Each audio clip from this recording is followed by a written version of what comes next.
నమస్తే, welcome to GT media. నేను మీ అంజీ. అయితే తెలంగాణ రాష్ట్రంలో స్థానిక ఎలక్షన్స్ ప్రచారాలు జోరుగా సాగుతున్నాయి.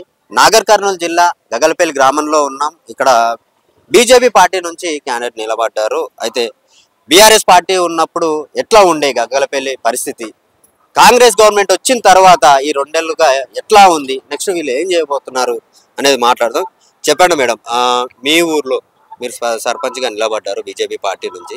గతంలో ఎట్లా ఉండే, మరి ఇప్పుడు మీరు గెలిచిన తర్వాత ఏం చేయబోతున్నారు మీ గ్రామస్తులకి? ముందుగా అందరికీ నమస్కారం. నేను సర్పంచ్ అభ్యర్థి గోరటి సునీత, గగ్గలపల్లి గ్రామం. ఇంతకుముందు టీఆర్ఎస్ ప్రభుత్వం ఉన్నప్పుడు కానీ ఈ 2 ఇయర్స్ గ్యాప్ వచ్చింది కదా, ఈ మధ్య కాలంలో కానీ రోడ్ల పరిస్థితులు అధ్వానంగా ఉన్నాయి. డ్రైనేజీ వ్యవస్థ సరిగా లేదు. రోడ్లు కూడా అన్ని గల్లీలో కూడా సరిగా వేయలేదు. కొంతమంది చిన్న చిన్న ఏజ్ లో భర్తలు చనిపోయారు, వాళ్ళకు కూడా పెన్షన్ చేయని పరిస్థితి ఉంది. కొంతమంది పింఛన్ కి అర్హులైన ముసలి వాళ్ళకు కూడా పింఛన్ చేయడం లేదు. అలాంటివన్నీ కొన్ని చిన్న చిన్న ప్రాబ్లమ్స్ చాలా ఉన్నాయి. ఇవన్నీ అభివృద్ధి చేయాలనుకుంటున్నాం. ముఖ్యంగా నరేంద్ర మోడీ సార్ గారు ప్రపంచంలో చాలా మంచి మంచి పనులు చేస్తున్నారు కాబట్టి అటువంటి పనులకి నేను ఆకర్షితురాలనై ఈ బీజేపీ ఈ పార్టీలో నేను ఈ మధ్య కాలంలో నేను జాయిన్ అయ్యాను. ఆకర్షితురాలై బీజేపీ పార్టీ నుంచే ఖచ్చితంగా మన యువత, ముఖ్యంగా మన యువత మేల్కొని ముందుకు వచ్చి మరింత అభివృద్ధి చేసుకోవాలని నేను అనుకున్నాను. అందుకోసమే ఈ పార్టీలో చేరి మన గ్రామంలో రోడ్లు, డ్రైనేజ్ వ్యవస్థలు ఇలాంటివి ఇంకా మంచిగా చేయాలని నేను కోరుకుంటున్నాను. పెన్షన్ రాని వాళ్ళకి పెన్షన్ చేస్తాను. ఇంకా ముఖ్యంగా సీసీ దొంగతనాలు గాని కొన్ని చెడు అలవాట్లు గానీ ఎక్కువైనాయి. అవన్నీ దూరంగా చేయాలంటే సీసీ కెమెరాలు, ముఖ్యంగా ఫస్ట్ సీసీ కెమెరాలు ఏర్పాటు చేసి మంచినీటి అందరికి డబ్బులు కూడా కావాలి. సో అందరికి మంచినీటి సౌకర్యం కూడా కల్పించాలని నేను అనుకుంటున్నాను.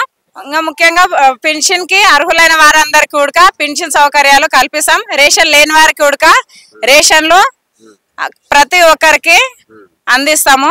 ఇంకా ఇలాంటి అభివృద్ధి పనులు మరిన్ని చేయాలని అనుకుంటున్నాను. ముఖ్యంగా యువత చదువుకున్న ఉడక ఎలాంటి ఉద్యోగాలు లేక రోడ్లపై మత్తు పదార్థాలకు బానిసలై తిరుగుతున్నారు. వాళ్ళందరికీ మంచి చెప్పాలి. అంటే ఇవన్నీ చెడు అలవాట్లు అనేవి వద్దు అని చెప్పాలి. చెప్పేవారు ఎవరు లేరు. ఫస్ట్ యువతని ముఖ్యంగా మేల్కొల్పాలి. తర్వాత మన మహిళలను ఉడక మరి అన్ని రంగాలలో ఉడక ముందుకు వచ్చే విధంగా అభివృద్ధి చేయాలని నేను తోడ్పాటు చేయాలని నేను మనస్ఫూర్తిగా కోరుకుంటున్నాను. ఇంటింటికి డోర్ టు డోర్ ప్రచారం చేస్తా ఉన్నారు. మీ గ్రామ ప్రజలు ఎట్లా స్పందిస్తా ఉన్నారు? డోర్ టు డోర్ ఈ 4 డేస్ కన్వెన్షన్ ప్రకారం నేను డోర్ టు డోర్ ప్రచారం చేస్తున్నప్పుడు ప్రతి ఒక్కరు నరేంద్ర మోడీ సార్ అంటే ఇటువంటి పనులు మంచి మంచి పనులకి ఆకర్షితులై ప్రతి ఒక్కరు ఓకే మేము చేస్తాము అని ముందుకు వస్తున్నారు. నా కూడా మంచి యువత వస్తున్నారు, మంచి చదువుకున్న పిల్లలు కూడా వస్తున్నారు కాబట్టి అందరికి సపోర్ట్ చేయాలని ప్రతి ఒక్కరు కూడా మంచి రెస్పాన్స్ వస్తుంది. నా పేరు సునీత, గగ్గలపల్లి గ్రామం నుంచి బీజేపీ పార్టీ నుంచి నేను సర్పంచ్ అభ్యర్థిగా పోటీ చేస్తున్నాను. కాబట్టి గ్రామ ప్రజలందరికీ ఒక విన్నపం, మీ అమూల్యమైన ఓటు వేసి నన్ను గెలిపించగలరని, అత్యధికంగా మంచి మెజారిటీ నన్ను గెలిపించగలరని కోరుకుంటున్నాను. మహిళలందరూ మంచి మంచి విషయాలు ఒకటి ఏంటంటే ముఖ్యంగా ఎస్సీ రిజర్వేషన్ లో నాకు మహిళగా ఈసారి నాకు అవకాశం వచ్చింది. నా నుంచి నేను గెలిచిన తర్వాత నా భర్త గాని నా కుటుంబ సభ్యులు గాని ఎవరు ముందుకు రారు. నేనే స్వయంగా పరిపాలించాలని నేను ముందుకు వచ్చాను. కాబట్టి మిగతా వాళ్ళు ఎలా ఉన్నారంటే పేరుకు మాత్రం మహిళలు కానీ పెత్తనం మొత్తం భర్తలది. కాబట్టి అలాంటివన్నీ తీసేయాలి. భర్తలే పెత్తనం ముందుకు తీసుకురావద్దు. మన మహిళలదే ఉండాలి. మహిళలు కూడా ముందుకు రావాలి. రిమోట్ గుర్తుకు ఓటు వేసి నన్ను ఖచ్చితంగా గెలిపించగలరని, అత్యధిక మెజారిటీతో గెలిపించగలరని మనవి చేస్తున్నాను. ఇట్లు గోరటి సునీత, రిమోట్ గుర్తు నాది. రిమోట్ గుర్తుకు ఓటు వేసి నన్ను గెలిపించగలరని కోరుకుంటూ మీ గోరటి సునీత.